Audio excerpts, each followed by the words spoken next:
Tarekam smaramas-tarekam bhajamaha. Tarekam jagat sakshi rupam namamaha. Sadekam nidhanam niralambamisham.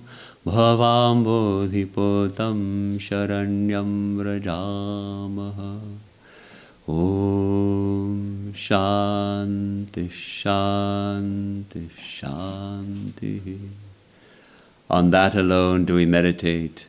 That alone do we worship. To that alone, the witness of the universe, do we bow. To that one who is our sole eternal support, the self-existent Lord, the raft to safety across the ocean of this world, do we come for refuge. Om, peace, peace, peace. Good morning. Lovely to be here today with all of you. And we have a topic today, Oh, when will dawn the blessed day? And this is the first line of a beautiful and powerful song. Those of you who are deep readers of the Gospel of Sri Ramakrishna will recognize it.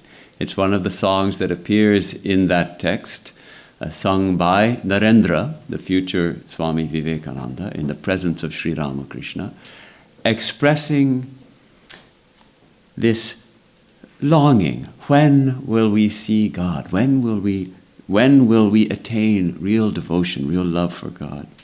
When will dawn the blessed day when love will waken in my heart? When will my tears flow uncontrolled as I repeat Lord Hari's name and all my longing be fulfilled? So that's the first line of the song. And that expresses that yearning of the seeker to know the divine, to see God. That it falls in the category, there's a whole category of songs of the mystic poets who are yearning for God and expressing that yearning in song. And these songs have been passed down and they've been sung by countless seekers since time immemorial. So they're imbued with power to awaken some of that yearning in our own heart. This expressing this anguish of our hearts at being separated from God, who is our very own. We get the same taste in the line we just read, right? In our morning prayer. Ah, how I long for the day when an instant's separation from thee will be as 1,000 years. Now we feel that separation all the time, but we don't feel it to be 1,000 years. So when will that day come? We long for that day. So this is the speciality of Vedanta and Hinduism, this idea that we can see God, that we can know the divine.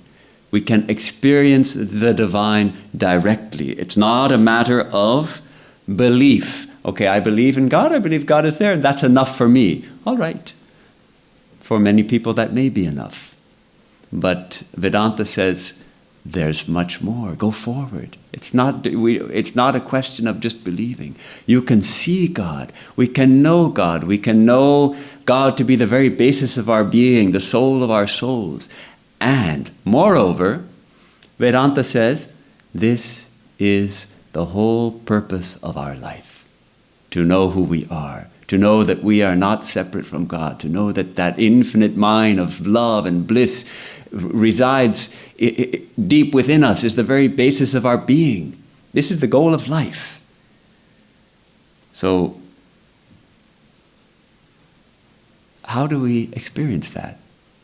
We are still asleep. We are asleep, sleeping the slumber of perhaps countless lifetimes, the sleep of ignorance. How do we wake up out of that sleep of ignorance into the light of the divine?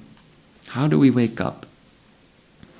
We understand, those of us who have come here, we understand we are not fully awake. We want to awaken more fully to life. We want to awaken to the presence of the divine everywhere. We understand from our study of Vedanta that the divine is shining in every heart, is shining behind every tree and plant, and even is the basis of the physical objects that we see. and yet we don't experience that.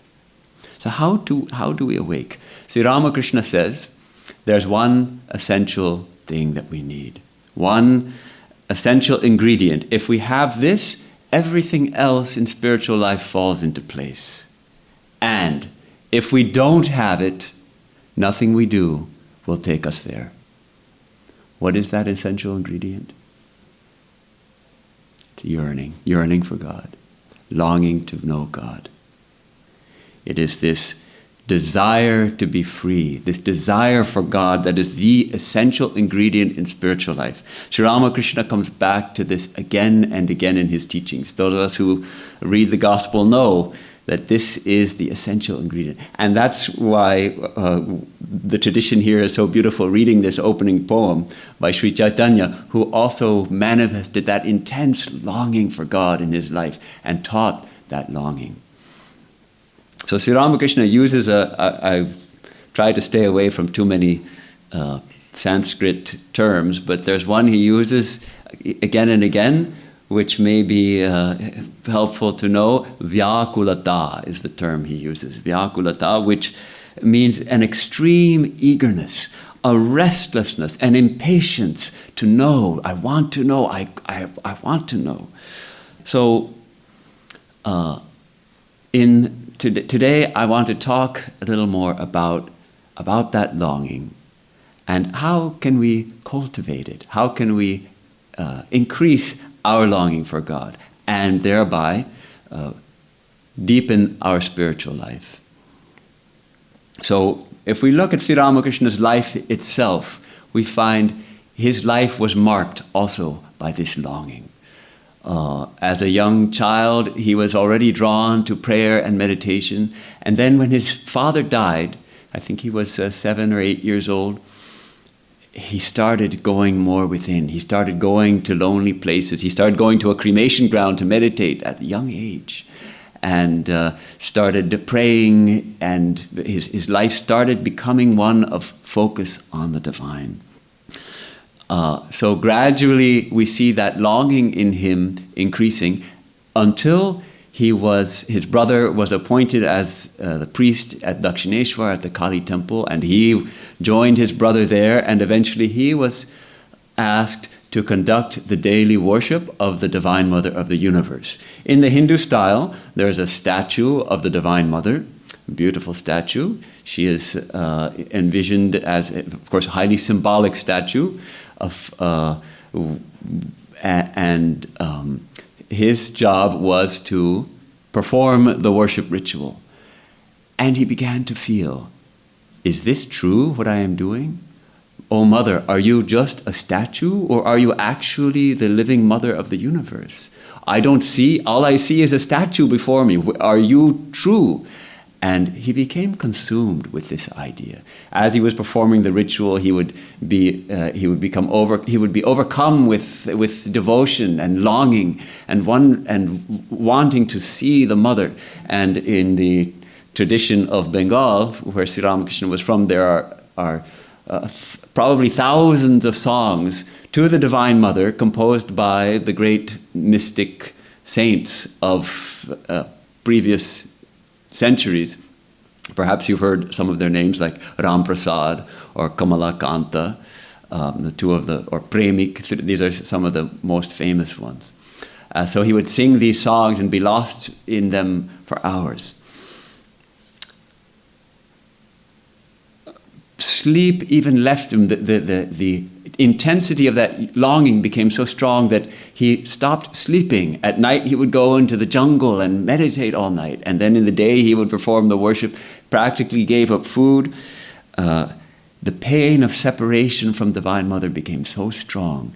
He would lie weeping on the bank of the Ganges and rub his face in the mud.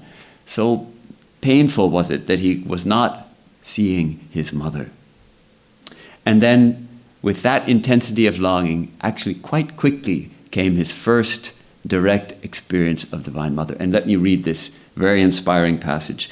He said, "I felt as if my heart were being squeezed like a wet towel, like wringing out a wet towel. That squeezing, that's how his heart felt. I was overpowered with a great restlessness and a fear that it might not be my lot to realize her in this life. I could not bear the separation from her any longer. Life seemed to be not worth living. Suddenly, my eyes fell on the sword that was kept in the mother's temple. I determined to put an end to my life. When I jumped up like a madman and seized it, suddenly the Blessed Mother revealed herself. The buildings with their different parts, the temple, and everything else vanished from my sight, leaving no trace whatsoever. And in their stead, I saw a limitless, infinite, effulgent ocean of consciousness.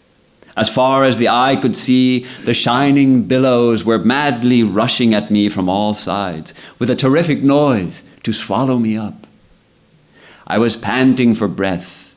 I was caught in the rush and collapsed unconscious.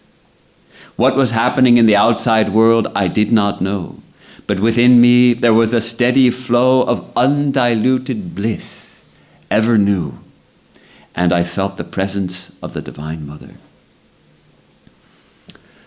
So this is how Sri Ramakrishna's yearning culminated in this first experience of Divine Mother. Not as, interestingly, not as a form, but as an infinite, formless ocean of consciousness and bliss. Let me make one thing clear. Let's be clear about one thing. Sri Ramakrishna was not suicidal and would not condone suicide. It was simply, he was not depressed. He was not trying to escape a difficult situation. It was just that that intensity of longing became so great that he could no longer bear it. And then in a moment of that divine madness, he thought to put an end to his life. And then, of course, he had the realization. So it didn't happen. He didn't actually try to, he didn't actually take up the sword and try to cut his throat or something horrible like that. So in Sri Ramakrishna's life, in an ordinary seeker's life, an ordinary seeker of God, this might represent the culmination of years of spiritual struggle, perhaps decades of spiritual struggle. But with Sri Ramakrishna, it marked actually the beginning of his spiritual disciplines. And it's notable that this first part of his spiritual practice was not guided by any teacher. It was simply guided by that yearning itself. That yearning itself became his teacher. He didn't have any gurus explaining, okay, meditate like this and do such and such, and nothing like that. Afterwards, he practiced many different forms of spiritual disciplines, guided by various teachers, and also accompanied with that same intensity of longing. And in that way, he was able to realize different facets of the one infinite divine reality, so many different aspects. So he realized the divine as Krishna and as Rama, as Divine Mother, as the infinite non-dual consciousness, as Jesus, as Allah. So many ways he realized the divine, always marked by that intense yearning.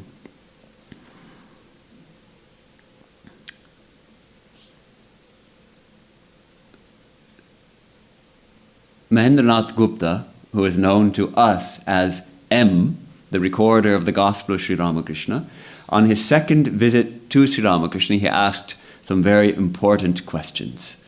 And the fourth of these questions was, under what conditions does one see God? Sri Ramakrishna replied, cry to the Lord with an intensely yearning heart, and you will certainly see him. People shed a whole jug of tears for spouse and children. They swim in tears for money. But who weeps for God? Cry to him with a real cry. It's on the one hand, it's so poignant, and on the other hand, it's quite humorous to think of jugs full of tears. Now you imagine catching all those tears in jugs. People shed jugs full of tears for their families and for money and for all these things, for fame and all the. Who weeps for God? Who weeps for God? And then he points out, longing is like the rosy dawn. After the dawn, out comes the sun.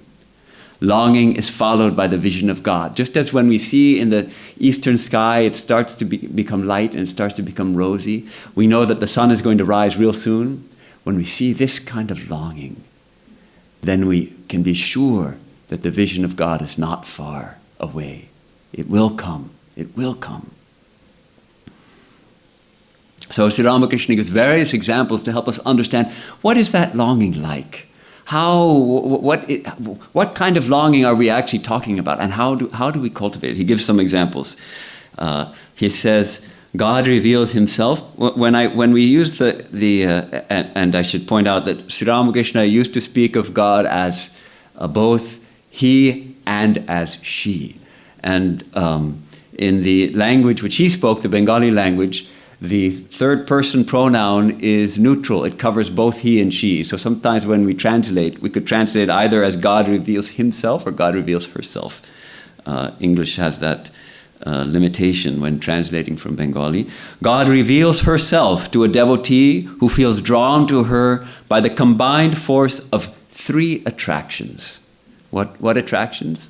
The attraction of worldly possessions for the worldly person, the child's attraction for its mother, and the husband's attraction for the chaste wife, or the wife's attraction for the chaste husband. If one feels drawn to her by the combined force of these three attractions, then through it one can attain her. So this gives some idea of the intensity of yearning that we want to cultivate. Someone who is a very worldly person and loves his or her worldly possessions, the nice shoes and clothing and car and all these things, that's one kind of love, one kind of attraction. Then think of the child's attraction for its mother. A young child feels completely safe in the presence of the mother. When the mother's not there, feels lost. Where is mom? Where is my mom? Where is my mom?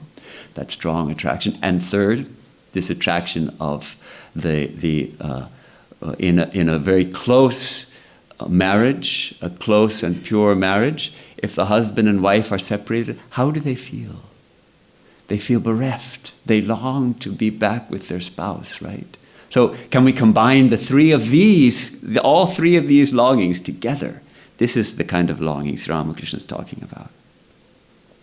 He gives another example. This yearning is like the state of a mind of a person who has someone ill in the family. That person's mind is in a state of perpetual restlessness, thinking how the sick person may be cured.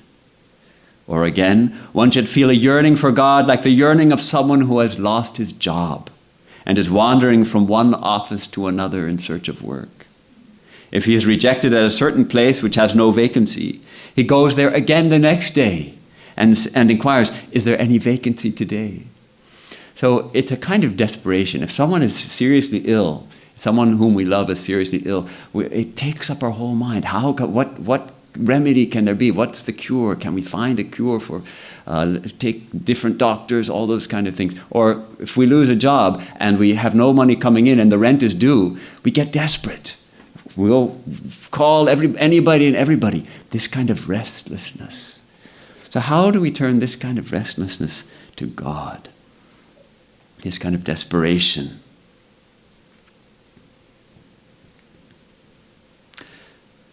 Sri Ramakrishna was close friends with the Brahmo leader Keshav Chandra Sen, and he relates how Keshav once asked him, "Why do I not see God?"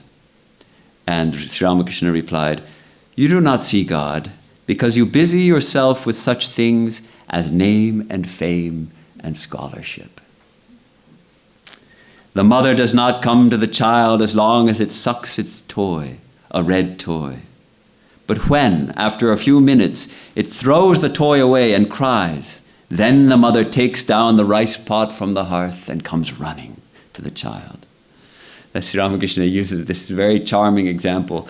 The mother has a number of children, and the youngest one still can't speak, and she has to cook the meal for the noon meal. So she sticks a pacifier in the child's mouth. No? Do people still do that nowadays? I remember they still, huh? Yes. Yeah, you just stick a little thing and child sucks on the pacifier and okay, he's quiet. Now I can do my work. So,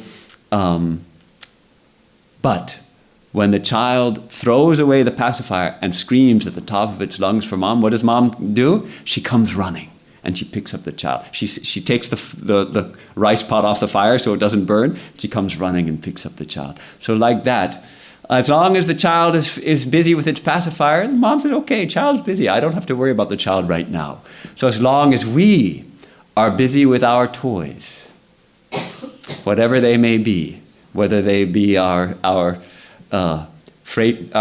toy train set, or our new car, or our name and fame, or our scholarship, or all those things, the Divine Mother says, my child is happy there, busy with his new car, or with her name and fame. Let her be happy with that.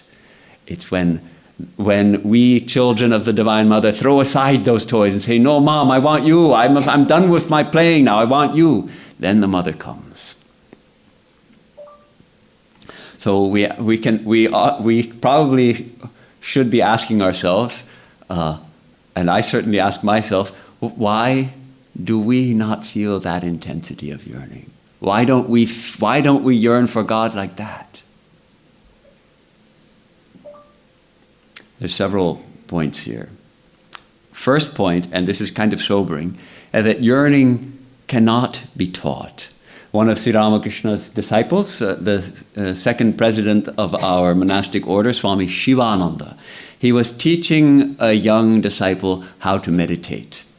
And he was emphasizing that actually before you sit down to meditate, you have to long for God, pray to God, weep. And he says, pray with the greatest yearning and weep. Tears will wash away the dirt from the heart, and he will reveal his true nature there out of his own grace. And then the disciple confesses, but the trouble is that I do not have that yearning. How can this yearning for realizing him be increased? And here Swami Shivananda says, as for yearning, my son, nobody can teach it to another. It comes of itself when the time is ripe.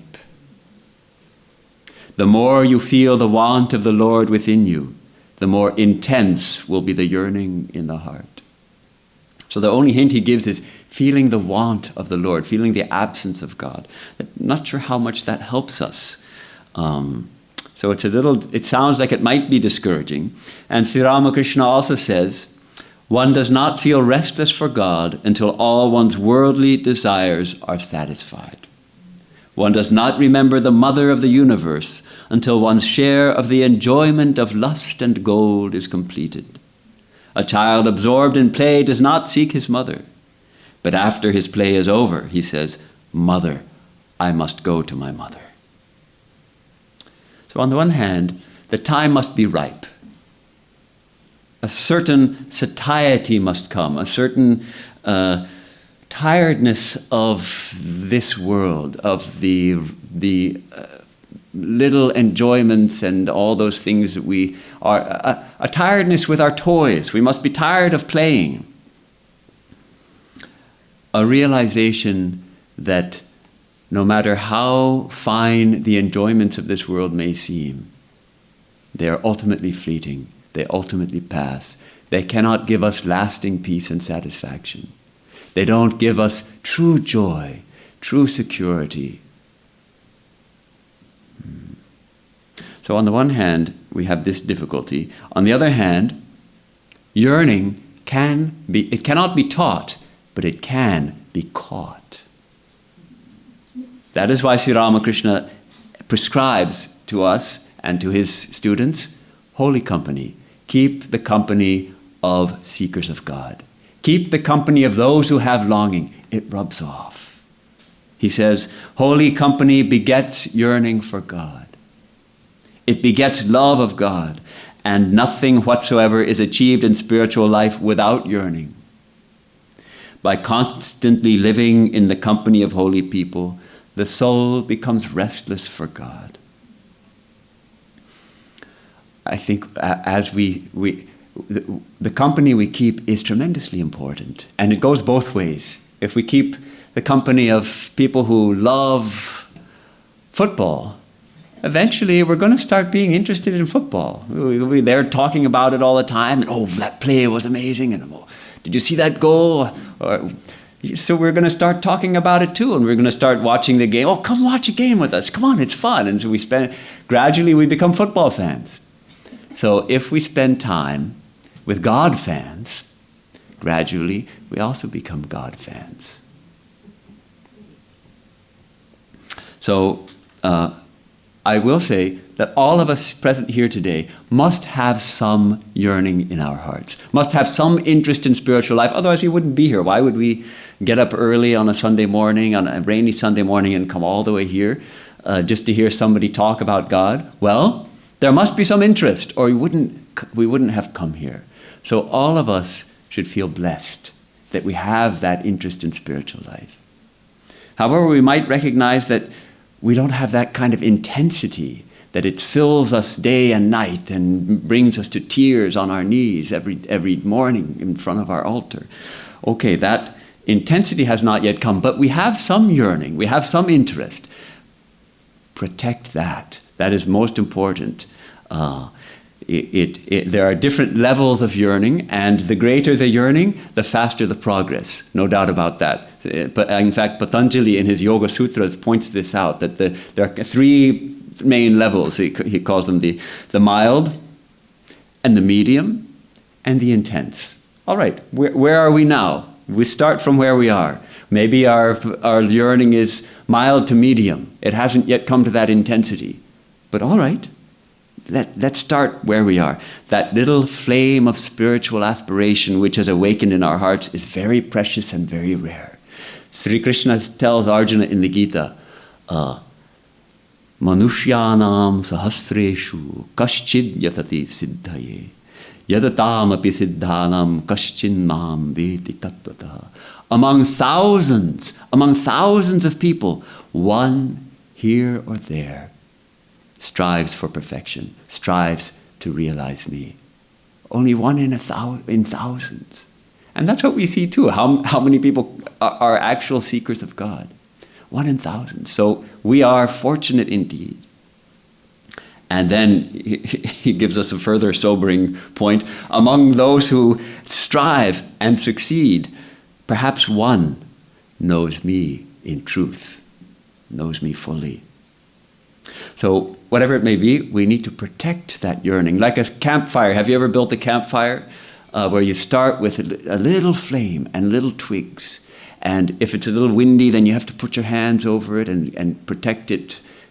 And gradually you add bigger twigs until eventually you get a roaring fire and the strongest wind won't put it out. So Swami Vivekananda suggests that the first step is, what do we want? Let us ask ourselves this question every day. Do we want God? Swami Vivekananda suggests we ask ourselves every day. And then he answers, of course he's being humorous. I find many times that I don't want God. I want bread more. I may go mad if I don't get a piece of bread. Many ladies will go mad if they don't get a diamond pin. But they don't have the same desire for God. They do not know the only reality that is in the universe. So here we can apply a little viveka. This is an essential tool in our spiritual toolbox. This viveka, probably you've heard the term. It means discernment. Using the faculty of our mind, the faculty of discernment, to analyze and discern what is, we use it all the time. What is good for me to do, what is bad for me to do. We choose what we eat, we choose what we read, we choose where we go. This is all the faculty of discernment. So we apply that to the various desires in our minds. And we have so many desires, of course, and that's natural. And we strive to satisfy them. Life can be seen as a struggle for attaining equilibrium by satisfying desires, because desires create tension in our minds, and we don't want tension, we want peace, and so we struggle to satisfy those desires and get peace. So applying discernment means looking deeply at this tendency of at these desires and recognizing that, well, if I win the lottery and I get $50 million, or nowadays it's up to $1 billion, isn't it? Sometimes I can't even think how much that is. What I would do with that, and will I attain true peace and joy? Will I really attain true peace and joy? Think about it. Think about it deeply. And study the lives of the lottery winners. You will come to the conclusion that no, you will not gain peace and joy. You will lose all your friends, and very possibly you will lose all the money, and you'll ruin your life. Yes. Satisfying all these different desires. To a certain extent, we have to satisfy them. Sri Ramakrishna says a certain satiety is necessary. But a time comes when we start to realize that all these things, they're not going to bring me peace. They're not going, and we can't make this world to fit our desires so it's perfect as we would want it. It's never, there's always a fly in the ointment.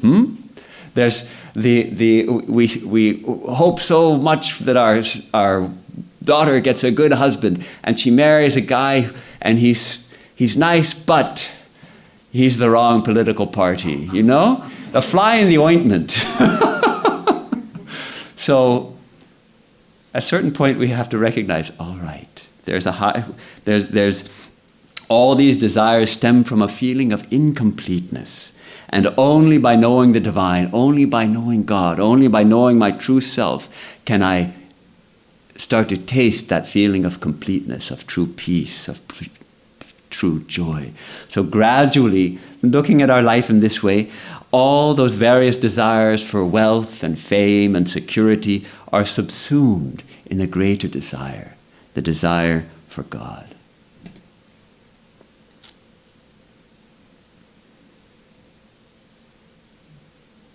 Practice, practice, practice. Sri Ramakrishna says practice. All the teachers say practice. Do it again, do it again. Prayer.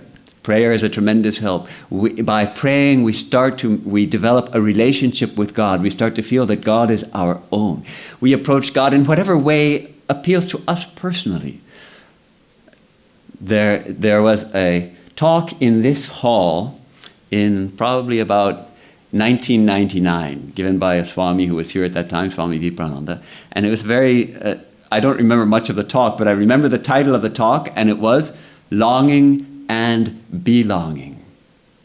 And the point of the talk was, how can we long for God? When we feel that we belong to God, when we feel that we belong to God, we can long for God. And that stuck with me all this time. Sri Ramakrishna says, God is your very own. You're not praying to a stepmother. You're praying to your very own mother, your very own divine mother. Can we feel that we belong to God? Can we feel that God is our very own? Then that longing comes. God is my very own, but I don't feel her presence at every moment. That longing starts to get stronger. Music is a tremendous help. If we can learn because music touches the heart in a very deep way, and a hymn which expresses that longing for God can awaken that longing in our own hearts. It's like that holy company. It's keeping holy company with the saint who composed that song. Reading the lives of saints is also very helpful. Reading the lives of Sri Ramakrishna or Swami Shivananda, about whom I was quoting. What a life! When we see how his whole life is steeped in the divine, and he has that constant remembrance and constant joy, and constantly encouraging everyone, seek God, seek that mine of infinite peace and bliss. It rubs off. We start to develop that longing ourselves. We start to increase that fire of yearning. Sri Ramakrishna also suggests it'll be very helpful for us if we can take a time out from work, from family, from everything and spend a little time in solitude. Just go somewhere and be alone with just you and God. He says, if you can go even for 3 days and weep for God, or even in 1 day, that will be good. He says, people shed a whole jug of tears for spouse and children, but who cries for the Lord? Now and then one must go into solitude and practice spiritual discipline. So can we weep? Can we weep for God? It's not so easy as it sounds. But it's a tremendous blessing if we can weep for God. We can cultivate that. Grief, we can turn our grief towards God. When we experience grief, we lose someone whom we love. That grief can be very intense. Can we turn that grief towards God? Just give it a little turn. And then we can weep for God. Do it in private, that's the only thing. If we do it in public, it becomes a show. Look how devoted that person is. Weeping for God. Wow. Okay, then it becomes a show. Then it's no longer, then we lose all the benefit of it. So weep in private. Chant the holy name. As our prayer this morning, chant the name of the Lord and his glory unceasingly. Why? The mirror of the heart will be wiped clean. In that mirror of the heart, we find the divine reflected. But we can't see that reflection because there's dust on the mirror. Chanting the name cleans the dust. It redirects the mind. It rewires our brains and works a revolution in our psyche if we can fill it with the very powerful name of the divine. It stokes the fire of our longing. It's like putting firewood onto that fire, that little campfire we're trying to build up into a big fire. Every time we chant the name, we're putting another piece of wood on that fire. As Ramakrishna puts it this way, you will feel restless for God when your heart becomes pure and your mind free from attachment to the things of the world. Then alone will your prayer reach God. A telegraph wire cannot carry messages if it has a break or some other defect.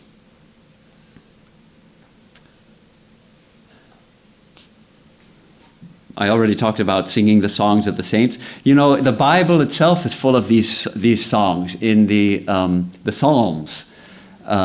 There's one that probably most of us have heard. It's Psalm number 42, the first stanza or two.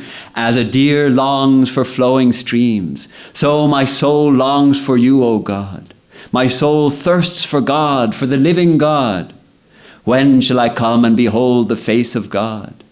My tears have been my food day and night, while people say to me continually, where is your God?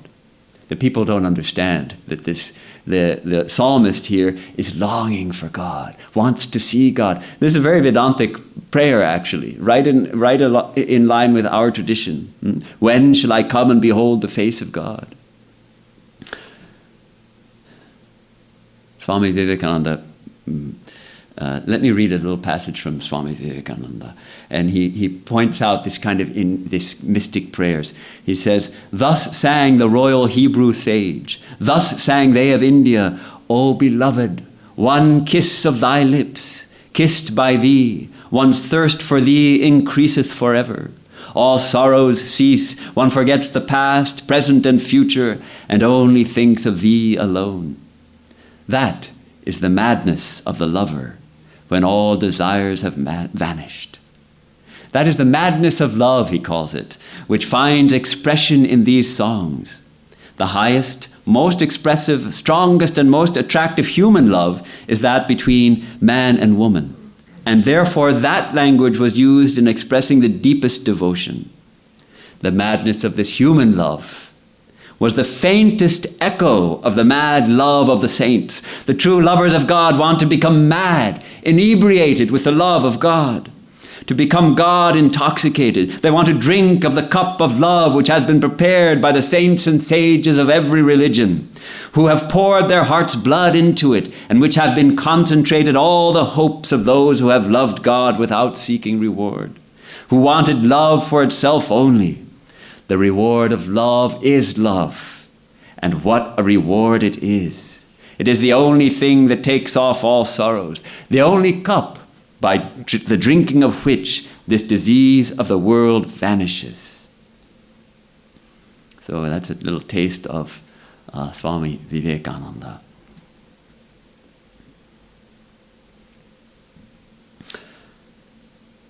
One of our very senior monks of the order, Swami Bhajanananda, not the one in Laguna Beach. He lives in India and is the vice president of our order. In October 1979, he wrote a powerful piece in the Awakened India, the journal of our order, called Prabuddha Bharata, or Awakened India, on aspiration. And I wanted to share a couple of points that he made there that I find very helpful. Especially, first he points out that the importance of longing for God, of spiritual aspiration, is that it drives our spiritual practice. It's the motive power for our spiritual practice. We don't do anything if we don't want to. If you put food in front of me and I'm not hungry, I'm not going to eat. So that's the idea of the importance of it. It drives our spiritual practice. It makes us feel joyous to get up at 5 in the morning instead of at 8 in the morning, so that we have an hour and a half for study and meditation. It's that which drives our spiritual practice.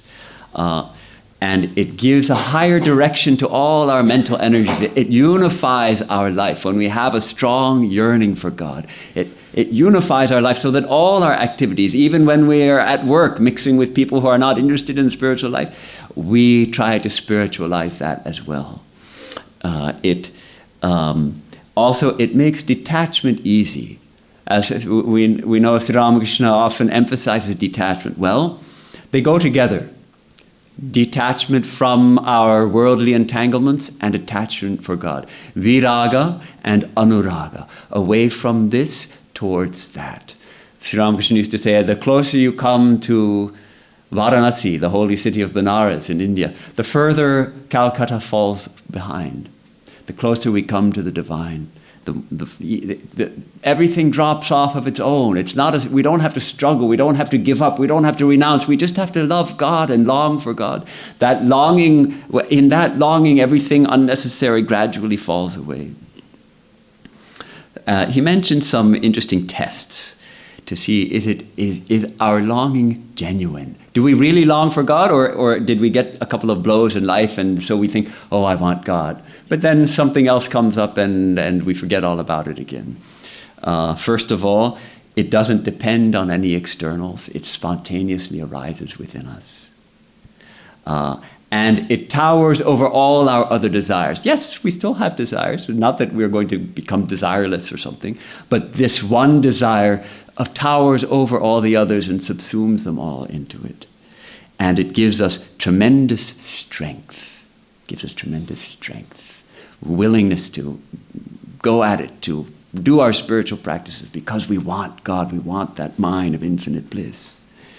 And it is accompanied by a desire for us to become pure and holy. We want to feel holy. We want to feel that we are with God. And then he mentions, and this is the important part, he mentions some obstacles. The first obstacle he mentions is unholy company. Just as holy company helps us, unholy company can hurt us. Scoffers at religion, people who are hardcore atheists, it can really hurt our devotion, our yearning, especially at the beginning of spiritual life. People used to tell me, why should you say that? Those people need your holy presence more than anybody else. Of course, there wasn't a holy presence. I was just starting out in spiritual life. But the idea is that God dwells in everybody, so be with those people also and help them. We're not strong enough at that point. When our flame of yearning is still a little flame, we have to protect it. When it's a raging fire, yes, go and mix with everybody. It can't be extinguished. But right now, we need still to protect it. And then he mentioned something very interesting. He calls it surrender to the collective. In any group, there is a sort of average of whatever mood or attitude. So in a group of people, like a family or a workplace or a university or even a monastery, the collective is always going to be much lower. So there's a kind of collective feeling of yearning. It's going to be on the middling side. And if someone has intense yearning, they're going to stand out. So on the one hand, they have to protect themselves. They perhaps have to hide that yearning a bit. But it's also easy to say, oh, well, it's enough to meditate for half an hour in the morning, half an hour in the evening. That's what everybody else is doing. So that's good enough for me too. And ho-hum, and what was the score of the game this today? And getting interested in that. This surrender to the collective. We get the group tends to pull down to the sort of base level anyone who shines, who is exceptional. And we get, as part of this, we get preoccupied with the mundane details of life, the trifling matters of daily life. This is utterly tragic. The divine is calling us. Our heart is beginning to respond. And then we say, okay, but wait, God, let the World Cup first be over. Then I'll call on you. Let me win this round of solitaire. Then I'll go meditate. This, the anti-social media, which we have everywhere, takes it to the next level. Takes it to the next level, where any small incident among politicians or celebrities is magnified and spread all over the internet as if this were the worst thing ever to happen since World War II or something. This is a tragedy because it distracts us, and we get preoccupied with these things which actually in the big picture are completely unimportant. The divine is calling us. Let us respond to that call. Forget what so-and-so said, what Kim Kardashian said about so-and-so or whatever. Forget it. Who cares? Love God. Seek the Lord. Seek the divine. For the true seeker, there is only one important thing. That is to find the divine. One last obstacle he mentions, we should just keep in mind, self-delusion, that we think we are already illumined. Sometimes we may meet somebody like that. Well, I'm illumined. Well, I don't need to practice. I'm already illumined. There's very little hope for such a person if they can't break out of that delusion. Note that all the great saints, after their illumination, they struggled more. They struggled harder. Their yearning became greater, not less. So that's one. Let us be very careful not to think that having had one glimpse of divine light, one glimpse of divine love, that now we're done. Go forward, go forward.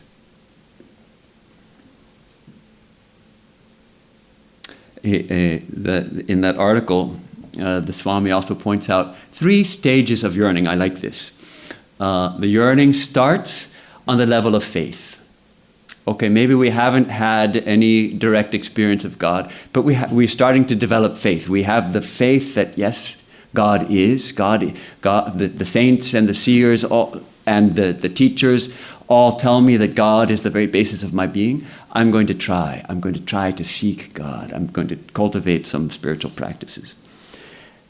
And as we go on practicing, perhaps we get a glimpse. We're blessed by grace with a glimpse, a higher glimpse. We become certain of the existence of God.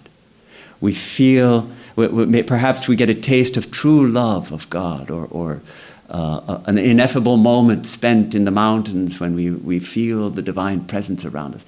And then that faith gets transformed. It becomes deeper. It becomes hope.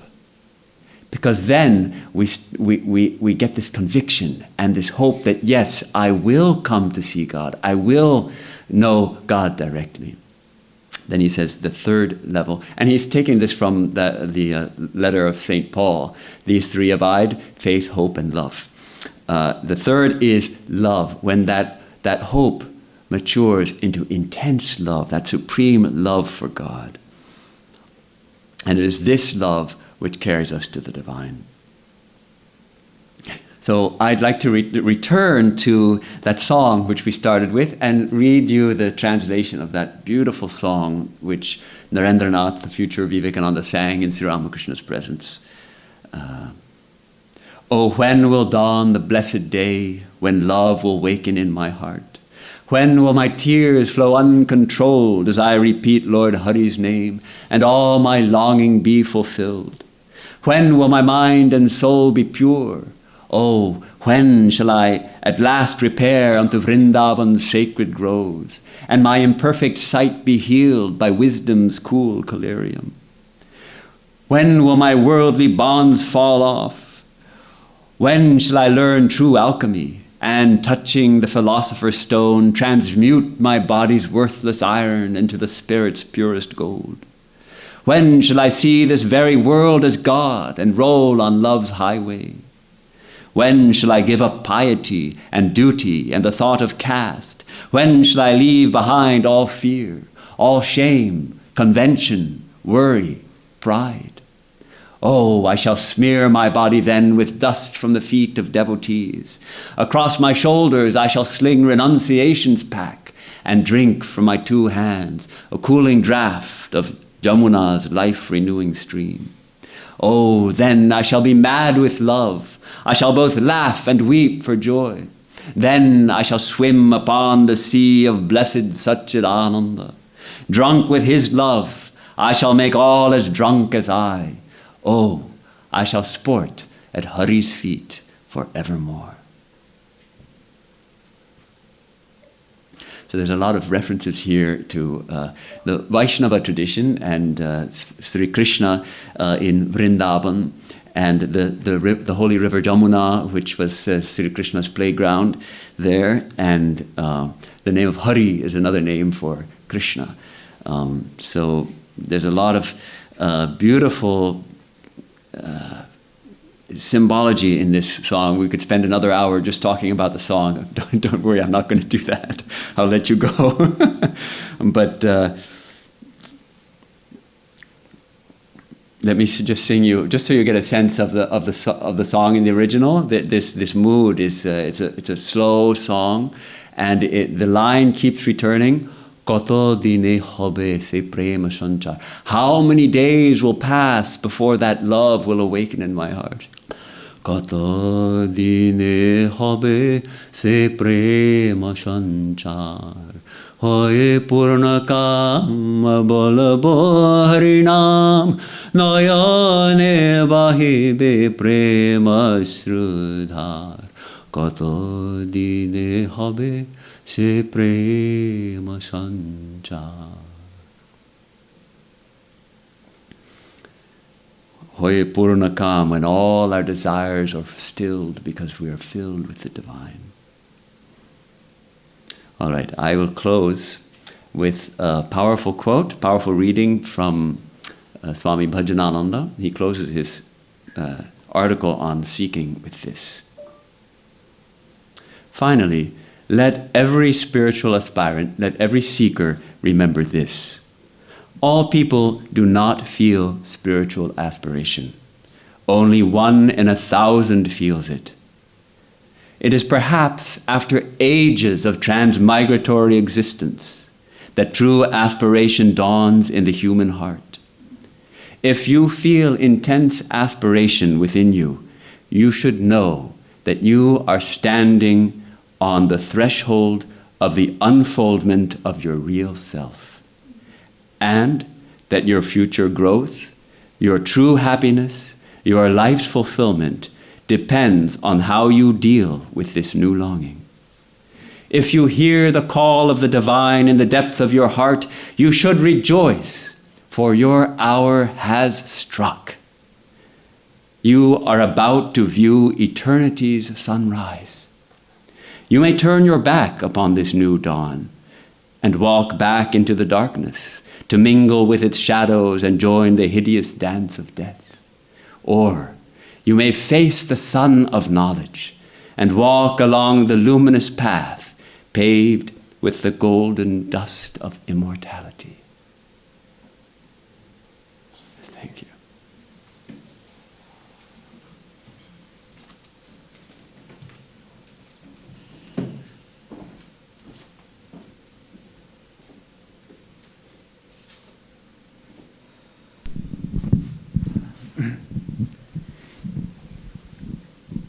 I'm happy you could all join us this morning and wish you a wonderful afternoon. It is quite wet out there, so unfortunately the Shrine Trail is closed today. So you can stay inside, though.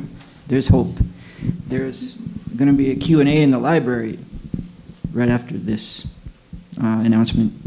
And so you're welcome to stay on, enjoy Holy Company. We enjoy your Holy Company because that's why I get ideas from you coming all the way. Your yearning is giving me more inspiration. So yeah, you please stay on if you can. And we do have the auditorium meditation room available for sitting, and bookshop, and Holy Company is everywhere. So just enjoy the rest of your day. And next Sunday, though, Swami Veda Rupananda from our Pasadena house, and he's here. First time in the new season, as well as Mahayogananda today. We just opened the lecture series since September 10th. So this is second week. And then next week, again, Swami Veda Rupananda will speak on speech karma. Okay, so I won't say much about that, because I don't want to, I don't know, I haven't thought about it yet. But please come next Sunday, and we'll listen to him. He's a wonderful teacher, by the way, if you haven't met him. So after Swami Mahayogananda comes down, or after the closing prayer, we'll greet him at the door. So slowly he'll come back.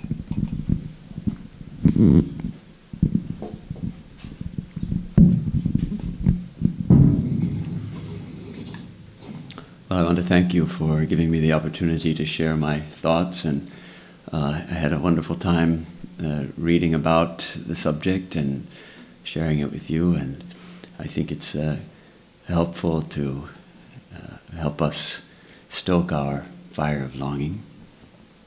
I will close with a chant. Om Nanyan Vadami Na Shrinomi Na Chintayami Nanyat Smarami Na Bhajami Na Chashrayami Bhaktya Tvadiya Charanam Bujamantarena Shri Shri Nivasa Purushottama Dehidasyam Tvameva Mata Cha Pita Tvameva Tvameva Bandhuscha Sakha Tvameva Tvameva Vidya Dravinam Tvameva Tvameva Sarvam Mama Deva Deva. Om Shanti Shanti Shanti. O Lord, Thou Supreme Being, in my devotion I shall not speak of, nor hear of, nor think of, nor recall, nor adore, nor resort to anything other than Thy lotus feet. O Thou, the seat of all virtue and majesty, grant to me the privilege of serving You. Thou art my mother, my father, Thou. Thou art my friend, my companion, Thou. Thou art my knowledge, my wealth, Thou. Thou art my all in all, my supreme shining one. Om, peace.